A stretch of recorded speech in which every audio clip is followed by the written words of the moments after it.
Radio Divan. Pour une psychanalyse populaire, l'émission de Guylaine Dubois et Lucas Bielli, produite et réalisée par FM+. Personne n'a voulu écouter. Gérard Lanvin, acteur, chanteur et réalisateur, né en 1950 à Boulogne-Billancourt, commence sa carrière d'acteur dans les années 75. Il a reçu le César du meilleur acteur en 1995 pour le film de Nicole Garcia, Le Fils préféré. En 2021, il réalise avec son fils Manu Lanvin l'album Ici-bas. Appel à l'aide est la deuxième chanson de l'album et évoque la solitude d'une femme dans son couple, la solitude et la violence subie. Retenons les paroles suivantes. Isolé de tous, vivre caché sans être aidé, personne n'a voulu écouter les cris, les coups, une vie dévastée, que c'est dur d'aimer jusqu'à en crever, envie de partir, impossible de fuir. Parler de violence conjugale, c'est parler d'emprise, associée à de la soumission et de l'attachement à l'auteur des actes. La pulsion d'emprise désigne une pulsion qui vise l'appropriation de l'objet. Cette notion apparaît pour la première fois en 1905 dans les 3 essais sur la théorie sexuelle. La pulsion d'emprise est mise au service de la sexualité. À partir de 1920, Freud fait de la pulsion d'emprise un dérivé de la pulsion de mort. Liliane Dalligan, auteure des violences conjugales dans la collection Que sais-je, écrit « La pulsion d'emprise, même si elle passe spectaculairement par la chair, comme par l'agression sexuelle, ou les injures ou les coups, est une force qui vise à séparer la tête du corps de la victime. Le corps souvent devient inerte, inhibé et peu sensoriel, alors que la tête occupe toute la place par son hyperactivité de pensée. Elle va être emplie par les injonctions de langage d'autrui, le bourrage de crâne, les attitudes de l'auteur présentes ou remémorées, les actions répétées qui rendent difficile toute génération personnelle et originale de pensée au profit d'un ressassement d'idées toujours identiques. Au départ d'une violence conjugale, il y a un homme séduisant et attentionné à l'égard de sa femme. À cette phase de séduction suit un attachement qui devient exclusif et renfermant, jusqu'à un isolement progressif.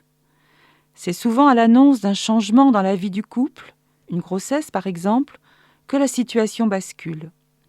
Et le rapport victime-agresseur s'installe et se matérialise avec la naissance d'un conflit. La victime minimise les faits, l'agresseur explose de violence qu'il justifie en culpabilisant la victime qui demande pardon. S'installe une lune de miel qui renforce la position de l'agresseur sur sa victime, jusqu'à la fois suivante où le cycle reprend. Tension, désaccord, minimisation des faits par la victime, violence verbale et physique, culpabilité de la victime, réconciliation et renforcement des rôles. Qu'est-ce qui pousse donc un sujet à en détruire un autre ? Selon Freud, la violence sociale est la plus dévastatrice pour la vie psychique. Les 2 psychanalystes, Laurie Lofer et Tammy Ayouch, se réfèrent au texte « Pourquoi la guerre ?», où Freud définit la pulsion de mort qui serait, je cite, « le paradoxe de la destructivité où le sujet se sauve en détruisant l'autre ».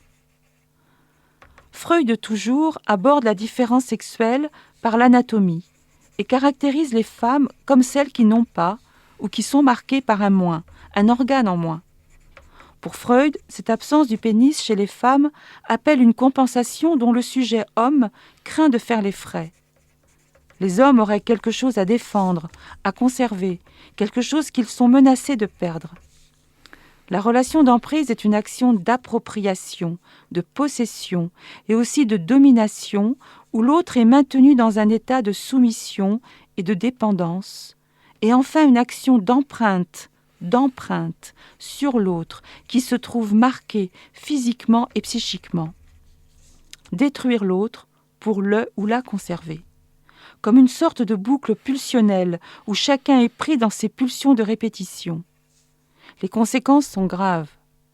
Pour la victime de la violence, peur, culpabilité, perte de l'estime de soi, dévalorisation, honte, trauma psychique et parfois la mort. Une autre approche psychopathologique serait celle de la mélancolie, dans laquelle le sujet considère qu'il ne vaut pas mieux que la situation qu'il vit. La mélancolie étant la souffrance sans angoisse qui conduit à la disparition du sujet. Les deux psychanalystes, Laurie Lofer et Tammy Ayouch, déjà cités, rapprochent cette notion freudienne de la mélancolie à la mélancolie de genre que développe Judith Butler. Les deux auteurs soutiennent que certaines situations de violence conjugale viennent de postures subjectives qui tentent de se décoller des assignations de genre. Je cite Judith Butler. « Les violences contre les femmes s'inscrivent donc en premier lieu dans un système sexe-genre de hiérarchisation des rapports sociaux de sexe et notamment de domination masculine. L'approche féministe de ces violences révèle leur irréductible dimension politique. Elle résulte d'un mécanisme de contrôle social maintenant la subordination des femmes par les hommes. L'approche analytique s'avère utile dans la mesure où elle déconstruit l'organisation sociale dominant-dominé. Dans la proximité de la vie familiale, il y aurait un dispositif de reproduction de normes, de genre et des stéréotypes des normes sexuées. La famille, le couple, véhiculent des idéaux où les sujets accomplissent, reproduisent ces normes sociales. L'analyse de la violence conjugale passe donc par une déconstruction de la place de la femme dans l'organisation représentée dans leur imaginaire inconscient. Il ne s'agit pas de nier la subjectivité de chaque femme victime de violence, mais de considérer aussi la vulnérabilité sociale dont elle peut être victime. Et pour rejoindre Freud, lorsqu'il écrit que la psychologie individuelle est aussi d'emblée et simultanément une psychologie sociale, l'analyse serait là un accompagnement à la déconstruction des normes sociales et collectives.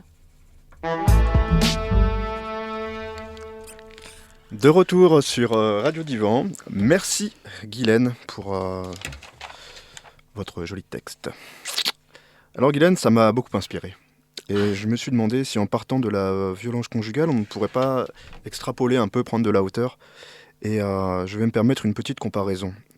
Alors, se pourrait-il que le peuple soit lui aussi une femme battue ?